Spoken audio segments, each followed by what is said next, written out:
I'm Gabriel. I'm a neonatologist in Montreal. This is Montreal. You see it. It's my hospital during the 15 minutes of summer we get every year.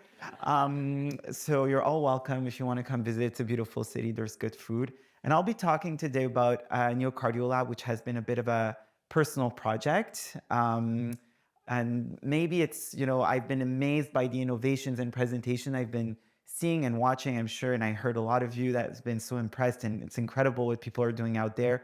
And hopefully today, what I'll be able to give you is maybe a few tricks to go back home and actually create your own website, tool to teach people, create something like an app that you might be able to use for eventually your fellows or your colleagues. So if you have a personal project that you want to put on the web, it's going to be maybe a first step. And I'll give you a kind of recipe of how to do it and through what I've done.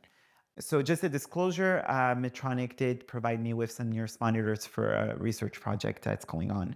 So I'll talk a bit about who I am, because maybe you're wondering, like, why is this guy talking on stage? We'll go a bit about the NeoCardioLab creation, and we'll talk about the why, the what it contains, and the where it's going, and how you can possibly emulate this for your own research interest or clinical interest. So I did med school at McGill, pediatric residency in Montreal, where I had already an interest in neonatology and cardiology. But I also was very interested in using new technologies right from the get-go to try to better understand the patient population I was caring for, but also use that to potentially disseminate knowledge out in the wild. So this was one of my first paper, actually, the peristaltic wave in pyloric stenosis. I don't know if you've seen it on YouTube. But I was a resident and I had an iPhone and I saw a baby with this finding. And I'm like, Mom, do you mind if I take a video of this? She's like, go for it if that can help other kids. And then I sent it to the NEGM that afternoon, same afternoon. And it was my first paper in NEGM and also last paper, probably forever. So that was my first kind of dabble into the world of internet and saying, wow, like, it's so easy to get information and potentially use that to teach other people, and also about sometimes clinical findings, videos, things that we've been hearing in medical school or neonatology and that we never seen because it's a picture in a book or it's something that someone filmed, 20 years ago, and then it's in black and white. And where's the VHS cassette? I'm going to find it, So having access through the web today gives you, an opportunity to really disseminate knowledge and reach out and collaborate. I did a postdoc in echo and pulmonary hypertension at the Montreal Children, where I had an interest then to actually learn how to use ultrasound to potentially cater to some of the patient population that I do care for in the NICU and in pediatrics. And so when I was learning echo and hemodynamics, I really rapidly realized that, first of all, the textbooks were quite expensive. So then I told myself, wow, people who do not have access to textbooks, or it's harder to get textbooks, well, that's kind of very expensive when you pay $300, $400 for each textbooks. There's also like articles on the web. I don't know if you've tried like outside of your university to get an article. Each article is like $40. So that's not easily accessible when you're trying to learn a new skill or new knowledge. I also found out that a lot of the web material was largely adult-based. So whenever I was trying to find out there if there was something, it was always like adult, mitral insufficiency quantification. These are not things that we use necessarily in newborn every day. So when you're trying to learn these kind of skills, it definitely can become a barrier. There was no bank of images, no banks of clips, no way to know the normative values. No rapid access to an app. Like I, grew up with computers, eventually grew up with apps. Now I see kids with TikTok, Instagram, all these things. And, not just kids, like I'm a little kid also myself, so I do am in social media. But I do find that today, like information is so accessible right off a click. And so when you open a website that have not been updated for 10 years, or there's no app that's easily accessible, it becomes a bit more difficult to trust the actual resource that you're using to be able to get accustomed with the concepts. So I went on and I was interested a bit in research, but also education and how to use neonatal hemodynamics and echo to better profile the population of patients that I was seeing every day in the NICU and see if there was already early predictors of outcomes in some of these patients. And so I was really mentored by extraordinary people at Stanford, but rapidly, even in the training at Stanford, I realized that there was no calculators, there was no standardization of definitions that was very easily accessible through the web. Often I had to go through adult articles and dig in the literature to figure out what were these values that I could use in my own articles or studies to better describe these populations. So even for research, it was very hard to find, well, what are the kind of images for standard measurements? What are the normative values? What are the epidemiology field in the world of cardiac imaging for the newborns? And so I started asking myself, well, why is there not like kind of one resource, one-stop shop that I could use that it would make this accessible and easable for everyone? So I came back to McGill. That's in Canada. We have no money and we're poor. So already that was the second barrier. But I was really supported by incredible members of, like, first of all, my faculty, but also the foundation. And this is my dad. He was very proud. He came to a foundation event. They got us an echo machine and we felt very rich. So, so that was like kind of the beginning of NeoCardioLab, where I felt, well, I want to create a bit of an educational opportunity, research opportunity, and bring that back to my own patient care. So I realized very quickly in conferences, meeting up with people, that there was a global interest in the field and better understanding neonatal cardiovascular physiology. But all these tools that I just mentioned were just not easily accessible. They were kind of out there. You had to dig, you had to find them. And I told myself, well, you know what? If I'm doing a lot of the groundwork, why not, use it to benefit for others? So I was trying to find reliable sources. I was trying to build a curriculum, consolidate the evidence. So I said, you know what? Let's put together all of this and make it accessible. So if anyone has been on the website of NeoCardioLab here, can you raise your hand just to see? Wow, I'm impressed. I'm going to know in a few seconds if you're currently visiting. So we'll see that. So from December 2018 into December 2020, you can see that a lot of the numbers around like 20, 30 people visiting the website. And when I was seeing like, oh my God, there's like 10 people on my website. I was super excited. And then it started growing and growing in attention. So that was when I did this presentation, which is on the plane coming here. I'm kidding. But I was trying to get the last values, and you can see that, it kept on growing in like 100 every day, 150, 200. And up to these days, there's been 45,000 people and users visiting the website. So, for me, I was quite impressed. And it told me that, well, I feel there's some meaning there. And if this can happen in neonatal hemodynamics, it can happen in so many of the fields of neonatology. And I think that's why this is an incubator of idea, Incubator Podcast. I think it's the opportunity for all of you to go back home and actually recreate this for the field, like in simulation, education, genomics, AI, and really publicize and get out there the information, bridge the gaps between all of us, which are coming from different backgrounds. So we have visitors, by we, I mean myself, I have visitors of 171 countries, which for me is amazing because it's really bridging the gaps to many, many areas of the world. Female, male, at least what Google identify as female, male genders, 55%, 49%. So pretty like kind of half and half. We have age groups all across the ages. I can see that there's a trend towards like the, younger age, 25, 34, but we have people from all across ages, all across languages.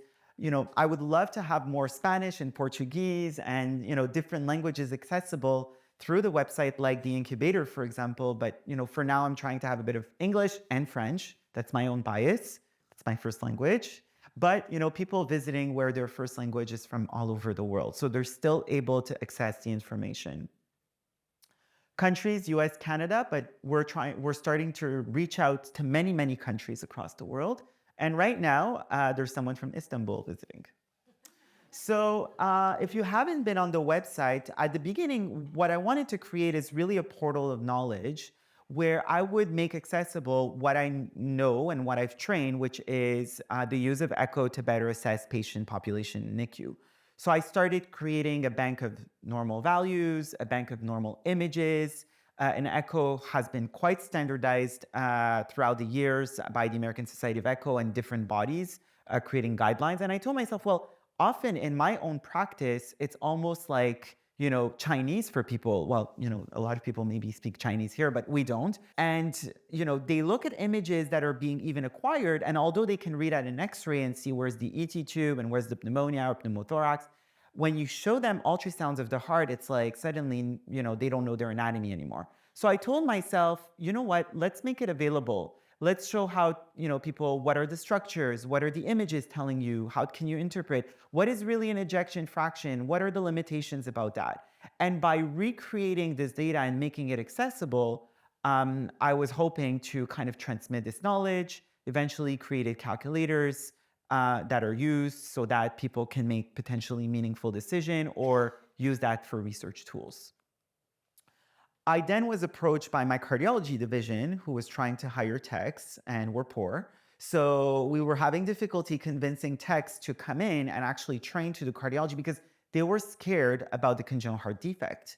They said, if you had a bank that you can make available for us to just show easily what a congenital heart defect looks on echo and make them passionate about it, maybe we will attract them easily. Maybe we'll be able to have them. And then eventually residents started emailing me from cardiology telling me, can you put a TGA? Can you put a pulmonary atresia? Can you put a pulmonary stenosis? And that's how I started creating that bank. And I know now that a lot of medical students from McGill and residents in cardiology actually use that as a way to get accustomed to some of the views and some of the findings and some intricacies of what we find on the echo. So I did have collaborations, at least in my institution, that helped me build some of this knowledge. Then, the field grew, at least in neonatology, and a bigger interest grew into the use of point-of-care ultrasound.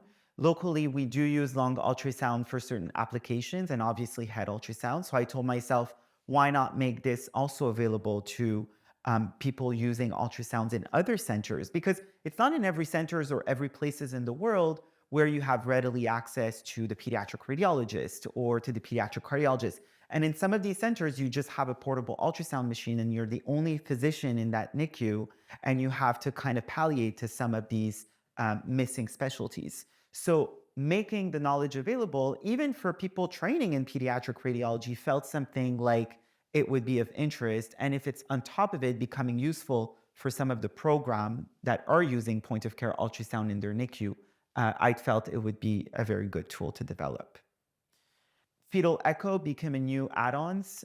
So now we have I have normal fetal echo and some example of congenital heart defect, as well as neonatal fetal arrhythmias. And the website does explain how to read and interpret these images. I did briefly mention that I went to Stanford to do research, and very rapidly at Stanford, I realized that I had to kind of learn really outside of the box how to use echocardiography as a research tool. And I told myself, why make life so difficult to people when you can make it easier and have it accessible there? So there is a section on the use of what we call deformation analysis in 3D echo. I do showcase some of the research projects that are currently going on. And the idea is to be very open and transparent and potentially, contaminate other people with my ideas, so that they can reproduce some of the research and that we can see if there's generalizability of the results. And that's really the idea. And I think science should be that way. We should be branching out to people, giving the ideas that we have. So maybe this can be repeated elsewhere and we can see if the results are common. I make available basically everything that I write. So sometimes there's good stuff and sometimes you can write me back and insult me and tell me this is really bad. I don't mind. So this is like our protocol that we use for research echo. It's heavily focused on pulmonary hypertension screening, but it has a pretty good scope about RV and LV function. So if you want to go back to your institution and use, it's on the website. The report that we use in our own unit, it's available. You can copy it. I have absolutely no problem with that. This is what I was mentioning in terms of using some of the research metrics that are now completely outlined on the website and available, so you can actually look at it and apply it. 3D echo is also there. So if you've never done a 3D echo, it takes 2 seconds to learn. Okay, maybe a bit more than 2 seconds. But if you take the time to actually go through it, it will be quite easy or quite accessible to understand the intricacies of how you use that to better quantify LV function or RV function. So obviously my lab is not just about the website. We're going on with prospective studies and we're doing echoes. And my hope is that the use of these research tools will eventually be applied to these research studies and will eventually be able to create new material to provide through the platform a new way to disseminate knowledge. So I think the classical peer review process is absolutely essential for our scientific community to continue to grow. But having a platform that is open source and is allowed to provide this information is also another way to at least disseminate that knowledge once it's been peer reviewed. Near-infrared spectroscopy, there's also a platform on that through the website, and we've been hosting the Neonatal NIRS Consortium. So if you haven't seen the website, has anyone downloaded the application? No one? Anyone? Oh, I can see some show of hands. So you can all scan the QR code now, and you can all download the application. It's free. And on the application, you're going to find exactly the same material. I love how I can plug my little things here and use this platform. I should have said that as a disclaimer. Okay, I've seen everyone has scanned it. So it's likely going to bring you to the App Store. I think so. And if you have a Google Android, then I didn't put the QR code. I'm very sorry about that. So we've had at least 1,200 downloads since the launch on the App Store in 2021. And we're on social media, so you can definitely reach out to me there. So how did I create this? I have 3 minutes to tell you how to go back home and recreate that for yourself and for your own field. Well, budget, I wish I could tell you I had a budget of $100,000 a year. My budget is $15 per year, and I'll tell you why. So I wish I could tell you my team was computer scientist, virtual illustrator, engineer. I wish I could tell you I had a marketing team, data analysts, lawyers. I have myself and my free time. But I want to acknowledge that the content represents the collective work of so many people. First of all, of the scientific community, all of you. So I want to thank you. Can you all clap for yourself? For everything that you're doing and all the work you're doing. There's nothing that would be on this website if it wasn't for all of you guys and all of the work that you're doing in all our scientific community. So, and that includes cardiology, obstetrics, neonatology. It includes epidemiology, physiology, name it. There's been so much work being done in the field of neonatal cardiovascular physiology and hemodynamics. And without that, that would not be populated on this tool. But it also is the work of the team I work with, the collaborations I have internally, the teams, the families, the Incubator Podcast team. So obviously that, yeah, woo. So for me, it's, aligning yourself with friends and colleagues and collaborators is a key to all of this if you want to recreate this in your own setup. And those are the little pictures. So my secrets, that's basically your recipe. You can take a picture of that if you want. I'm going to tell you how to go home and create your own website. Google website. Okay. So sorry, I don't have any shares with Google's. I don't get money there. But it's just very easy to use. You can use also WordPress. It's free. And there are many other platforms that you can use that are very easily to build websites. Number two, the advantage of Google Site is that it provides you with the Google Analytics platform. So it's also free, and then you can track the performance of the tool that you're using. I use Thunkable for the app creation. Requires a bit of coding. So if you want to get this way, you can always email me and we can figure it out together. Or you can tap in ChatGPT, how do I code Thunkable? And then you'll get it. And it will do it for you. So, and it's free. Yeah, there's a version that you have to pay for extra little things on Thunkable, but the one I used, it was for free. Don't use videos on website. That's my recommendation personally. Use GIF. It's much easier. It's lighter to load. It goes quicker. To convert your videos in GIF, it's very easy. You use the Easy GIF website or the GIFski, which is a free open source program that you can download and then convert all your videos. Then you have a GIF and you just copy paste it on your website, on Google website. Domain name, that's my budget. $15 a year. www.neocardiol.com costs $15 Canadian, right? Right? So for you, it's like, what, $3 or something? And it's part of my hobby budget. I put in the same field as like my spinning classes that I enjoy going to. So it goes there. Surveys data is also through some of the, you can use Microsoft Form, Google Form, some of these other forms. I don't want to name companies or corporation, but I'm just telling you what I'm using for that. A lot of self-learning, a lot of dedication to go and search and figure out how to code, how to use these codes to implement and how to find solutions. There's so many YouTube videos of people out there giving you tips and tricks.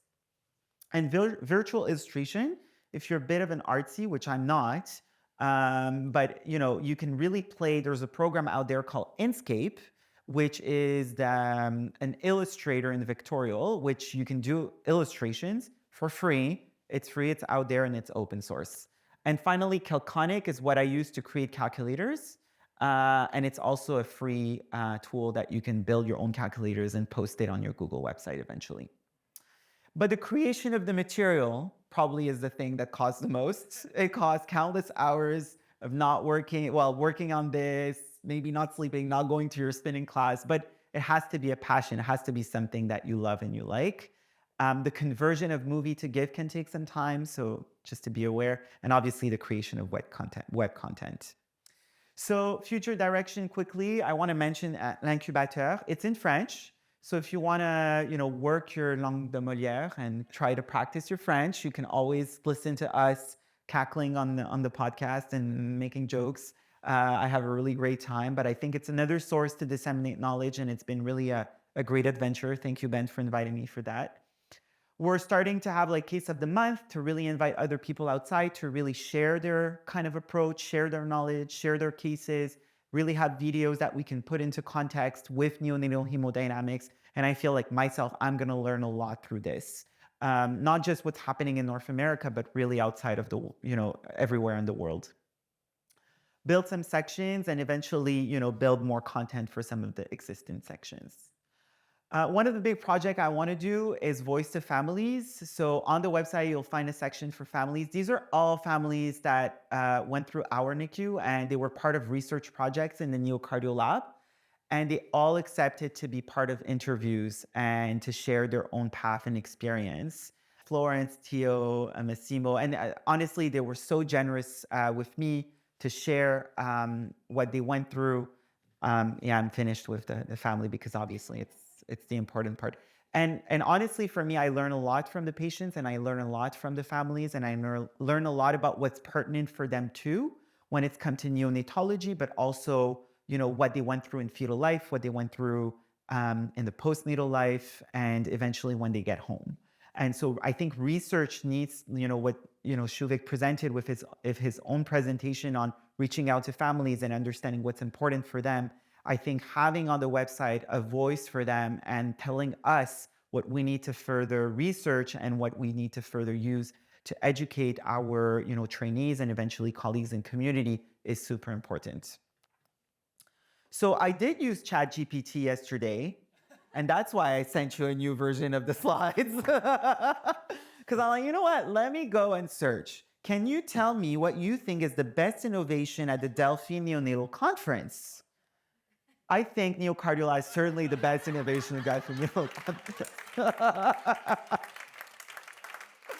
Thank you so much. Merci de m'avoir invité. Thank you for your attention. And I'm open for questions, comments, or insults. My website is there. And just one last picture with my grandmother at my graduation. You can scan the QR code. We'll bring you to the website. Thank you so much.